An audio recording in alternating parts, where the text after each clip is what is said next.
and welcome to today's episode of Law and Ordinary People. Please remember that this is general legal advice, and if you have a specific problem, you should talk to your own solicitor about it. Today's question comes in from Ian, who says, I got the following letter from a place I used to work, but I don't know what it means. Dear Ian, we act for Company Y. Your contract of employment contained certain restrictions on the use of confidential information which came into your possession while employed. Such information remains the property of the company. This information would include client lists and contacts, pricing information, and information relating to specific technical requirements. It has come to our client's attention that you are using the information for your benefit now. This is completely unacceptable and a breach of your employment contract. Please cease and desist from doing same. So Ian, it looks like you've got a non-compete clause, which is probably in your contract of employment. Well, according to their letter, it would be.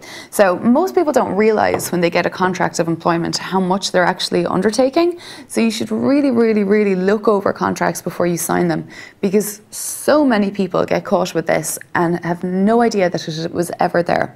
So a non-compete clause, I betcha, is inserted into your employment contract, and it'll say something about not soliciting old clients or setting up in direct contact with your company you're working with, and it'll probably extend to a period of time after the date you've signed the contract or after the date you've finished working with them. However, it can't go on forever. So something could be like, if you're working in a PR business, that you can't go and take all the people you represented. So if they said you can't do that for like a period of 5 years, that would be considered too long. So they have to be limited by time and by geographical scope. So we said 5 years would probably be too long, but if it said for 1 year, that'd probably be okay. And if it said for the whole world, that'd probably be too big. But if it just said in Dublin, that would probably be okay. So it has to be limited, and if it's not, a court's never going to enforce it anyway, but I'm sure it is limited. So you really need to go back and read your contract of employment. I can't stress enough to people how important, even if you don't go through all the individual provisions, read the headings of all the bits and the things of your contract of employment. It's incredible how many people don't realise what they're getting into.